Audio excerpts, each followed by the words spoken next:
मैत्रिणींनो, रुचिरा खव्यामध्ये तुमचं मनापासून स्वागत आहे।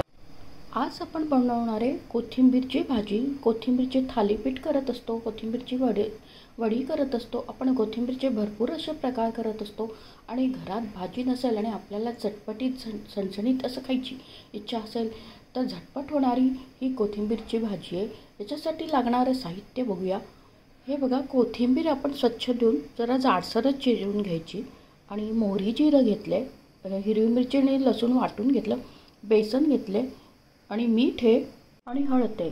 एकदम कमी साहित्यात झटपट होते आणि कोथिंबीरचे पण भरपूर फायदे।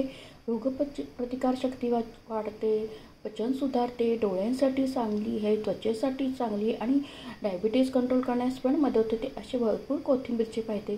आपल्याला पाहुणे आले आणि भाजी नसेल आपल्याला आज घरात आणि चटपटीत त्यांना चविष्ट असं द्यायची असेल तर ही कोथिंबीरची भाजी एकदम खमंग रुचकर अशी होते आणि कोथिंबीरच्या वडी इतकीच चविष्ट अशी भाजी होते। आता आपण त्या भाजीला फोडणी देऊया। आता तेल तापत ठेवलं आहे आणि त्यात आपण मोहरी आणि जिरं टाकूया। ही तडतडते आणि मोहरी तडतडली। आता त्यात आपण वाटण केले हिरवी मिरची लसूण ते टाकूया।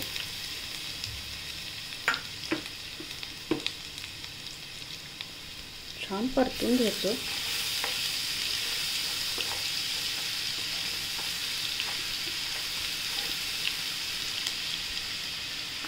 आता आपण हळद टाकूया। छान परतू, गॅस स्लो ठेवा। लसूण तो ठेचा आपला वाटून घेतलेलं ते जळणार नाही। आता आपण ही कोथिंबीर आहे बघा, ही टाकूया।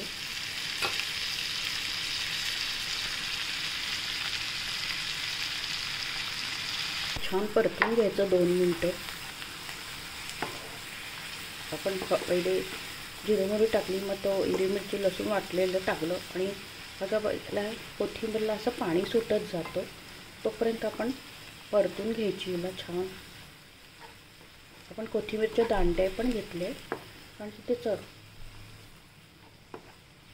आणि थोडी जाडसर चिरली तरी चालेल। असं का बघा की पाणी सगळं भाजीची असते सगळं आकसत जातं पाणी, भाजी एकदम कमी होते पहिले दिसते।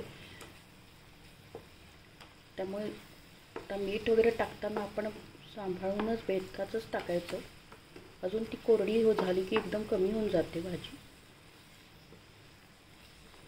तर आपण 5 मिनटं असं त्याला परतून घेऊया, पाणी सुटते। पण ना मीठ टाकू, आपण बेसन टाकणार आहे त्या बेताने असं मीठ टाकायचं। आपलं बेसन किती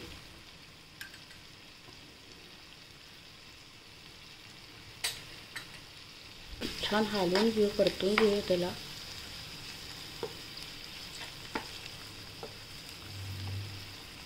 आता आपण हे बेसन घेतले, आता बेसन जसं लागेल तसं टाकायचं, म्हणजे आपल्याला कोथिंबीरची प्रमाण बघून बेसन टाकायचं। आता आपण हलवून बघू, तुमची कोथिंबीर जशी असेल तेवढं तुम्ही बेसन ॲड करायचं। आता अजून मला बेसन लागेल, अजून बेसन लागेल मला, अजून बेसन टाकेल त्याच्यात। कोथिंबीर आपण जितका केला त्यानुसार तुम्हाला बेसनाचा वापर करावा लागेल। त्याच्यात कोथिंबीर जास्त टाकली तर बेसन पण जास्त लागेल। आता आपण त्याला छान परतून घ्यायचं, म्हणजे तो बेसनाचा कच्चेपणा जायला पाहिजे। असं 5 मिनटं आपण छान परतून घेऊया। एकदम छान कोथिंबीरला हे सगळ्यांनाच आवडते। हे बघी मला हे एवढं बेसन लागेलच, मी ते ॲड केलं आणि आता छान परतून घेऊया। आता आपण हे असं 10 मिनटं तरी आपल्याला परतावं लागेल।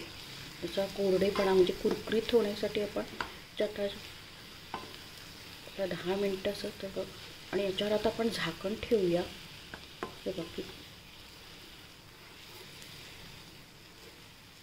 एकदम खमंग रुचकर अशी भाजी होते ही. आता आपण याच्यावर झाकण ठेवूया. आता आपण झाकण काढूया. ही कोरडी होईस्तोपर्यंत आपल्याला करावी लागणार असं 2-3 वेळे बघा. अजून ओलसर पण आहे. आता आपल्याला ती कोरडी करायची अशी. तर आपल्याला हे हलवून घ्यायचं आणि परत झाकण ठेवायचं. अजून कोरडी नाही झाली आपली भाजी.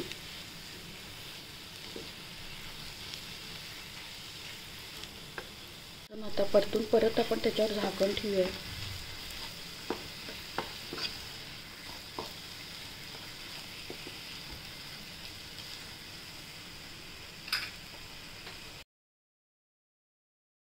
त्याच्यावर झाकण ठेवूया आपण. काढूया आपण, बघूया कोरडी होते का. अजून आपल्याला थोडा वेळ आता परतून घ्यायचं आणि त्याला कोरडी करायची आपल्याला. आता आपण परत त्याला छान परतून घ्यायचं.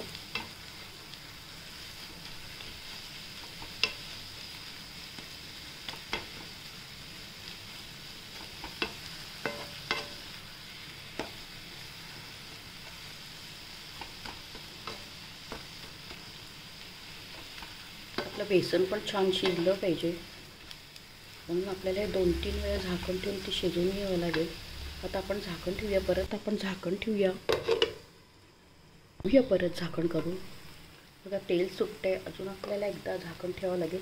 असं तुम्हाला 2-3दा केलं तरच ते कोरडी होते भाजी ही, म्हणजे एकदम कुरकुरीत अशी कोरडी होते. अजून आपल्याला 1-2दा तसं करावं लागेल. आणि बेसन पण शिजलं जातं, बेसन कच्चं नाही राहत. आता बघा हे आपण सगळीकडनं असं परतून घ्यायचं. अजून आपल्याला त्याला कोरडं करावं लागेल. झाकण काढूया. आपण ही प्रोसेस 2-3दा गेली. आता बघा तेल सुटते त्याला आणि आता परत हलवून घेऊया आपण. आणि भाजी झाली तर कोथिंबीरची असा वास छान सुगंध दरवळतो. कोथिंबीरला एकदम वास सुगंध पण छान असतो. त्यामुळे शिजताना आपल्याला छान. आणि आपण हिरवी मिरची लसूण टाकल्या तर त्यात एकदम चविष्ट अशी भाजी होते. कोथिंबीर तर सगळ्यांनाच आवडते, पण ही भाजी तुम्ही नक्की करा. आता परत आपल्याला ठेवावं लागेल, कारण की आपल्याला अजून त्याला कोरडी करायची.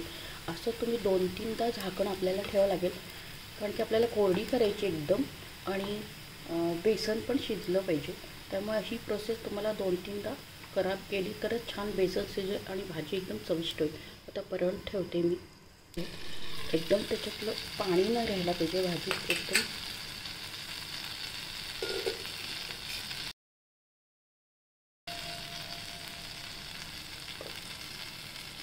आता आपण परतून घेऊया परत. अजून आपल्याला ठेवावं लागेल, कारण की ना ही अशी कोरडी व्हायला पाहिजे, कोरडं व्हायला पाहिजे भाजी एकदम.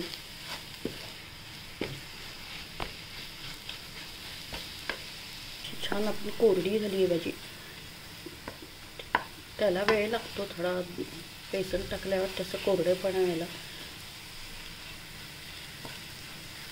मग असं कुरकुरीत आणि कोरडी व्हायला पाहिजे ही भाजी.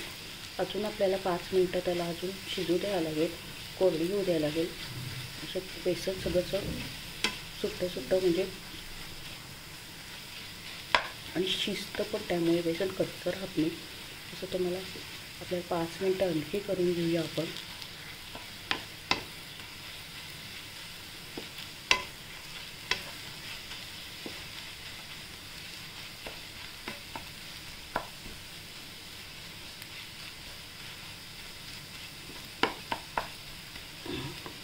ती रेडी झाली आहे. आता आपण प्लेटमध्ये सर्व करूया. कोरडी अशी झाली आहे बघा, छान कुरकुरीत झाली आहे भाजी बघा. आणि अशी कोरडी झाली,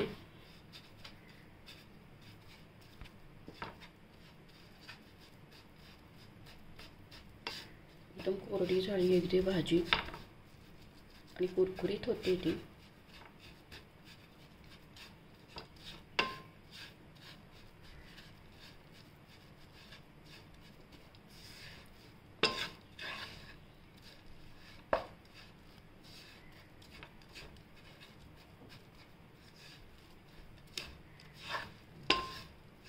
कोथिंबीरची भाजी रेडी आहे. नक्की करून बघा. तुमच्या घरात भाजी नसेल आणि तुम्हाला चमचमीत चविष्ट असं खायची असेल तर ही कोथिंबीर भाजी एकदम चविष्ट अशी रुचकर होते.